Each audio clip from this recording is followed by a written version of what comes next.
এরপরে কি লেখা হয়েছে সাউম, সদ ওয়াও যাব সাউ মিম দুই পেশ মুন, তো আমরা থেমে পড়বো কি সাউম সাউম। তারপরে খয় যাবার খয়, র দুই জের রিন, খয় রিন, তাহলে আমরা ওয়াকফ করে কীভাবে পড়বো খৈর খৈর।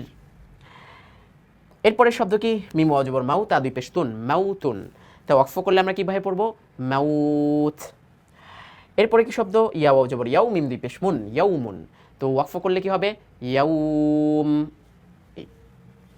এরপরে দেখি আমরা শিন জবর শা, ফা জবর ফা, শাফা, তাইয়া জবর তাই, শাফা তাই, নুন জের নি, শাফা তাইনি, শব্দটা কি হলো শাফা তাইনি।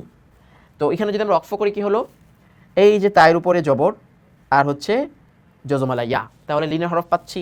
লিনের হরফের বামের হরফ নুনের মধ্যে যে জের রয়েছে, কিন্তু আমরা এখানে ওয়াকফের কারণে জজম ব্যবহার করছি।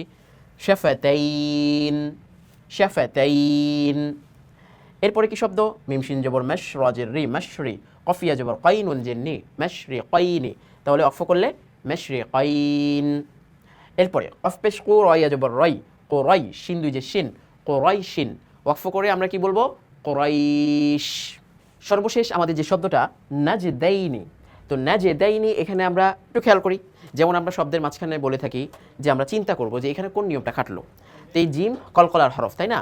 তো নুন জিম জবর নাজে, দালিয়া জবর দাই, নাজে দাই, নুন জে নি, নাজে দাইনি। তো শেষে আমরা পাচ্ছি যে জবরে বাম পাশে জজমালাইয়া, তার মানে লিনের হরফ। এরপরে শেষ হরফটা কি নুন, সেখানে যে রয়েছে আমরা অক্ফের কারণে কি দিয়ে দিব জজম দিয়ে দিব, তাহলে নাজে দাইন। এই হচ্ছে মোটামুটি আমাদের লিনের হরফ এবং মাদ্দে লিনের আলোচনা ছিল। আশা করি স্পষ্ট হয়েছে। আমরা ইনশাআল্লাহ এই পর্যন্ত এই সবকের আলোচনা এখানেই রাখবো। নতুন সবকের আলোচনা নিয়ে আবার সামনে আসবো।